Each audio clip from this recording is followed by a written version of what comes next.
Kershaw has been killing it with their USA models, dropping seemingly hit after hit after hit. But after losing my interest years ago in their budget territory, can they win me back over with the Kershaw Remnant? We're going to take a look at this one together and I will let you know. Stick around.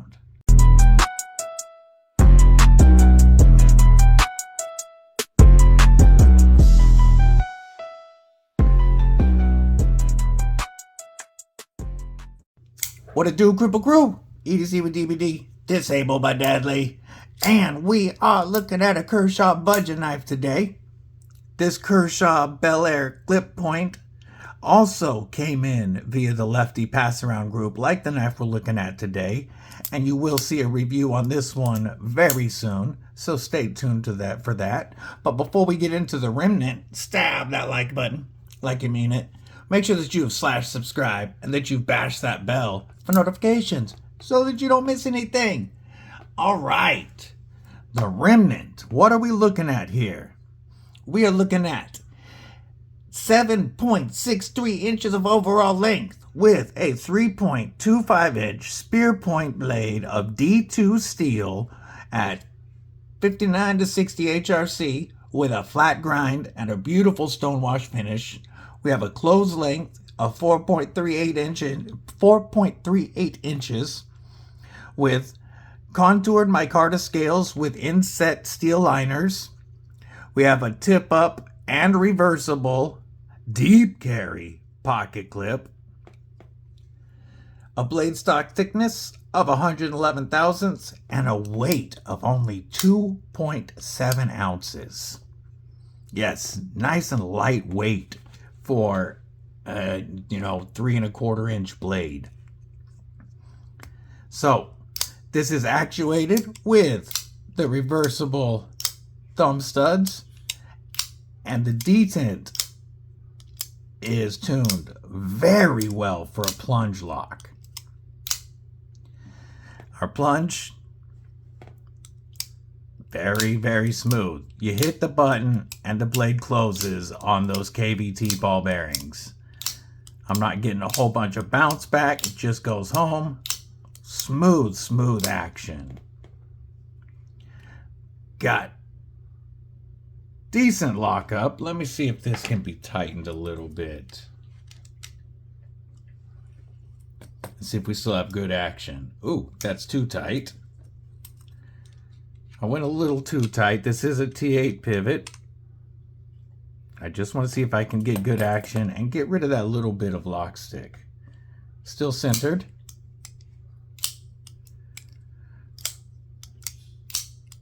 There we go. Or not lock stick, but there we go. So the pivot was a little loose. This has been through multiple reviewers, and that's why I had a little bit of blade play. I don't have any now. And whoop.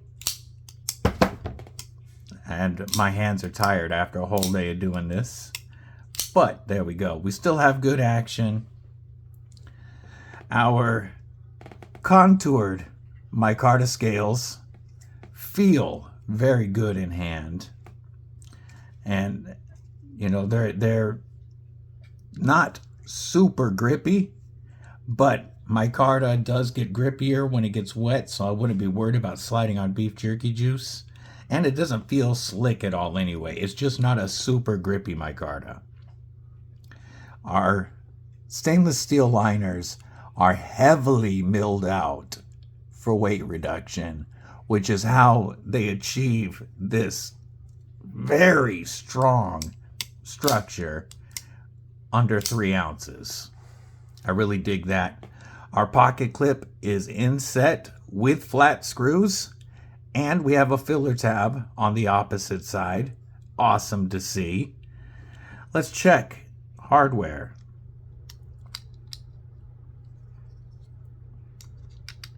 Okay, there's our first negative.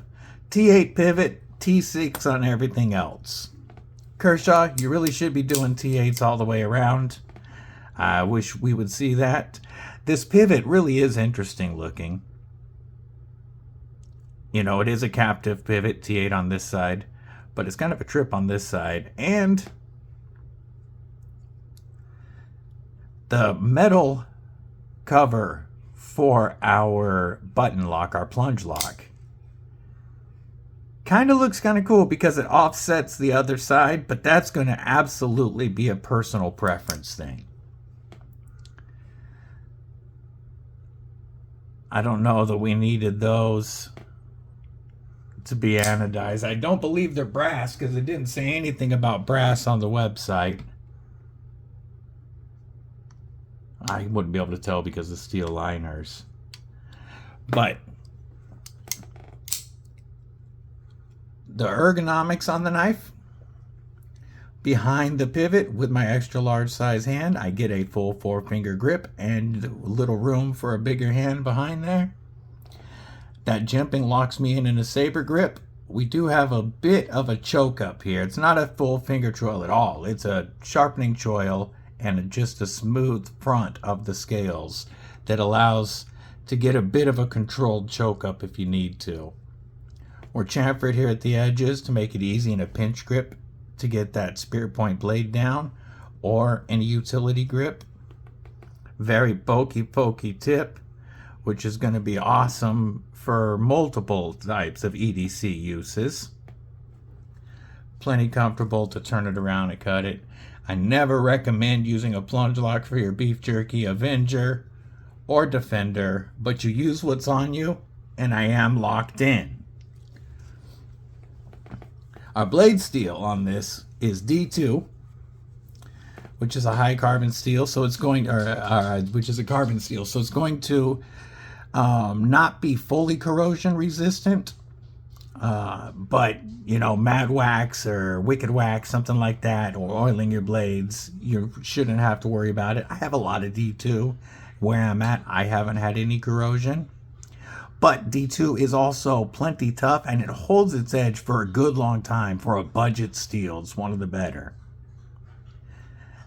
The full flat grind does help bring that down to a nice slicey edge. Plenty slicey edge. Whoop.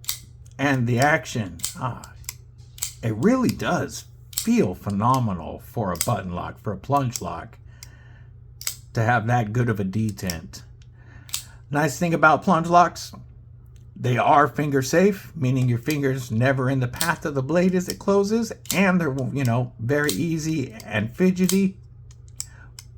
Plunge lock's really not a hard use lock though, faux show, but this makes a very good EDC style lock. Size comparisons. This is a Spyderco Paramilitary 2 Wharncliffe Rendition. This is Spyderco Para 3 Lightweight. As you can see, it's between them, a little closer to the Para 3. Two more size comparisons. Tumo Demco AD 20.5 with the 3V shark foot.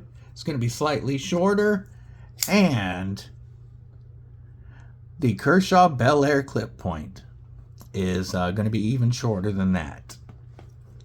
So in between an AD 20.5 and a PM2 is going to be your size on this. However, especially when we compare it against these guys, it is a much more comfortable pocket presence because of how sleek that blade is and how much of it fits into the scales. Definitely easier in the pocket. The clip works really well going in and out of the pocket, and goes over my 511 tactical pants just fine. Our plunge grind starts here and it does taper a bit, but we do still have quite a bit of sharpening life from here on out. So this, with D2's edge retention, this blade's gonna last you quite a while.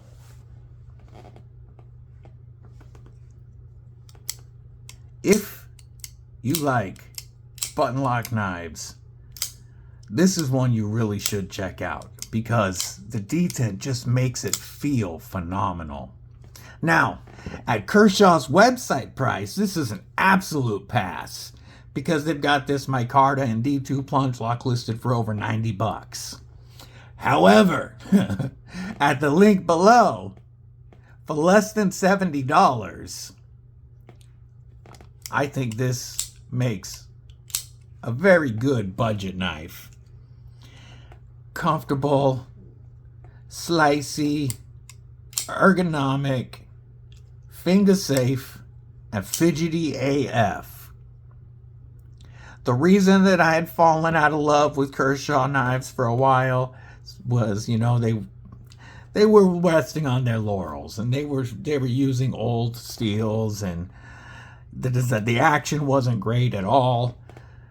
They have really changed in the last couple of years. They had a strong 2024, and 2025 is looking to be just as good for them. And I've checked out 2 other of their budget knife offerings recently, and I definitely think that theirs is a name that you should be considering again if you stopped considering it like I did. Or if you're a Kershaw fan anyway and you're just looking for another awesome EDC knife for less than $70, I think the Remnant's a win. Other than the T6s, I mean, there's not a lot I would change on this. Let me know your thoughts below. What do you think of what Kershaw's been doing, both USA and budget? What do you think of the Remnant? Would you grab one? Let me know below. As always, I hope you have a killer day, night, morning, evening, whatever it is, wherever you are. Stay safe, stay frosty, and most importantly, folks, stay deadly.